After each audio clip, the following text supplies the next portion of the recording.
دعا سے بلاؤں کا ٹلنا۔ رسول اللہ صلی اللہ علیہ وآلہ وسلم نے فرمایا، دعا نفع پہنچاتی ہے اور ان بلاؤں کو ٹالتی ہے۔ بسم اللہ الرحمن الرحیم۔ السلام علیکم ورحمۃ اللہ وبرکاتہ۔ محترم ناظرین، امید کرتی ہوں آپ جہاں بھی ہوں گے خوش ہوں گے، خیر و عافیت سے ہوں گے۔ محترم ناظرین، سرکار دو عالم نبی محتشم صلی اللہ علیہ وآلہ وسلم نے ارشاد فرمایا، قسمیں کھانے سے پرہیز کرو، کیونکہ تجارتی معاملات میں زیادہ قسمیں کھانا پہلے تو کاروبار کو رواج دیتا ہے مگر پھر برکت کھو دیتا ہے۔ رسول اللہ صلی اللہ علیہ وآلہ وسلم نے ارشاد فرمایا، جس طرح چھری اونٹ کے کوہان کی طرف تیزی سے جاتی ہے، اس سے کہیں زیادہ تیزی سے بھلائی اس گھر میں آتی ہے جس میں مہمان کثرت سے آتے ہیں۔ حدیث نبوی، رسول اللہ صلی اللہ علیہ وآلہ وسلم نے فرمایا، تم اللہ سے دعا مانگو اور اس یقین کے ساتھ مانگو کہ تمہاری دعا ضرور قبول ہوگی، اور اچھی طرح جان لو کہ اللہ تعالیٰ بے پرواہی اور بے توجیہی سے مانگی ہوئی غفلت اور لہو لعاب میں مبتلا دل کی دعا قبول نہیں کرتا۔ آقا کریم صلی اللہ علیہ وآلہ وسلم نے ارشاد فرمایا، مومن اپنے گناہوں کو ایسے سمجھتا ہے جیسے کہ وہ پہاڑ کے نیچے بیٹھا ہے اور ڈرتا ہو کہ وہ پہاڑ اس کے اوپر گر پڑے گا، اور منافق اپنے گناہوں کو ایک مکھی کی طرح معمولی سمجھتا ہے کہ وہ اس کے ناک پر سے بیٹھ کر اڑ گئی ہے۔ رسول اللہ صلی اللہ علیہ وآلہ وسلم نے فرمایا، کسی انسان سے اس شخص سے بہتر روزی نہیں کھائی جو خود اپنے ہاتھوں سے کما کر کھاتا ہے۔ اللہ کے نبی حضرت داؤد علیہ السلام بھی اپنے ہاتھ سے کام کر کے روزی کھایا کرتے تھے۔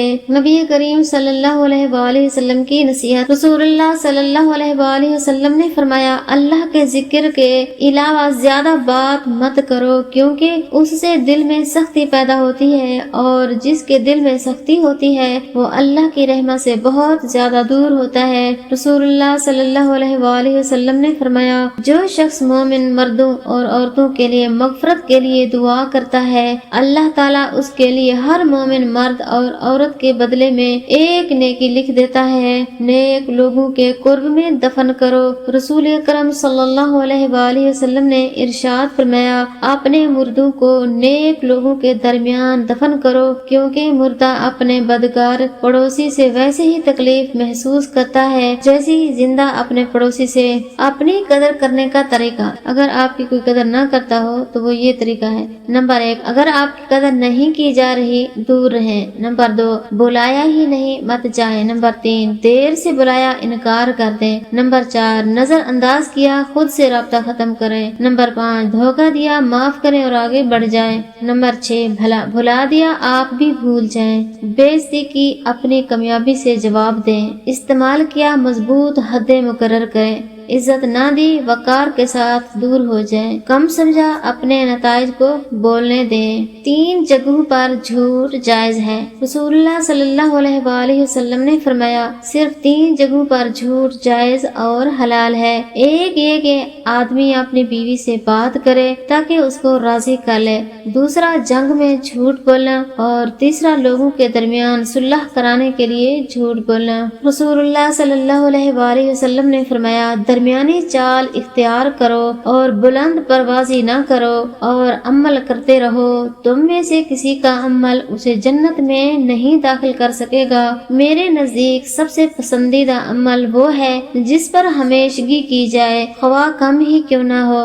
رسول اللہ صلی اللہ علیہ وآلہ وسلم نے فرمایا، تم ننگے پاؤں ننگے جسم بلا ختنہ کے اٹھائے جاؤ گے۔ حضرت عائشہ رضی اللہ تعالیٰ عنہا فرماتی ہیں کہ اس پر میں نے پوچھا، یا رسول اللہ صلی اللہ علیہ وآلہ وسلم، تو کیا مرد عورتیں ایک دوسرے کو دیکھتے ہوں گے؟ حضرت صلی اللہ علیہ وآلہ وسلم نے فرمایا، اس وقت معاملہ اس سے کہیں زیادہ سخت ہوگا، اس کا خیال بھی کوئی نہیں کر سکے گا۔ سیدنا انس بن مالک رضی اللہ تعالیٰ عنہ نے فرمایا، نبی کریم صلی اللہ علیہ وآلہ وسلم سے زیادہ ہلکی کامل نماز میں نے کسی کے پیچھے کبھی نہیں پڑھی، اور اگر آپ بچے کی رونے کی آواز سن لیتے تو اس خیال سے کہ کہیں اس کی ماں پریشانی میں مبتلا نہ ہو، نماز مختصر کر دیتے۔ مجھے میرے مرتبے سے زیادہ نہ بڑھاؤ۔ نبی کریم صلی اللہ علیہ وآلہ وسلم نے فرمایا، مجھے میرے مرتبے سے زیادہ نہ بڑھاؤ، جیسے عیسیٰ ابن مریم علیہ السلام کو نصارہ نے ان کے رتبے سے زیادہ بڑھا دیا ہے۔ میں تو صرف اللہ کا بندہ ہوں، اس لیے یہی کہا کرو میرے متعلق میں اللہ کا بندہ ہوں اور اس کا رسول ہوں۔ سیدنا انس بن مالک رضی اللہ تعالیٰ عنہ نے فرمایا میں نے رسول اللہ صلی اللہ علیہ وآلہ وسلم کی 10 سال خدمت کی ہے۔ آپ صلی اللہ علیہ وآلہ وسلم نے مجھے کبھی اف تک نہیں کہا اور نہ کسی کام پر جو میں نے کیا تھا کہا تو نے یہ کیوں کیا ہے، اور نہ کسی چیز پر جسے میں نے چھوڑا یہ کہا کہ تو نے اسے کیوں نہیں کیا۔ رسول اللہ صلی اللہ علیہ وآلہ وسلم لوگوں میں سب سے زیادہ اچھے اخلاق والے تھے۔ نماز اشراق پڑھنا، رسول اللہ صلی اللہ علیہ وآلہ وسلم نے فرمایا جو شخص نماز فجر باجماعت ادا کرے پھر اپنی جگہ پر بیٹھ کر اللہ کا ذکر کرتا رہے یہاں تک کہ سورج طلوع ہو جائے، پھر 2 رکعت اشراق کی نماز پڑھے تو اس کے لیے ایک مکمل عمرہ حج عمرہ کا ثواب ہوگا۔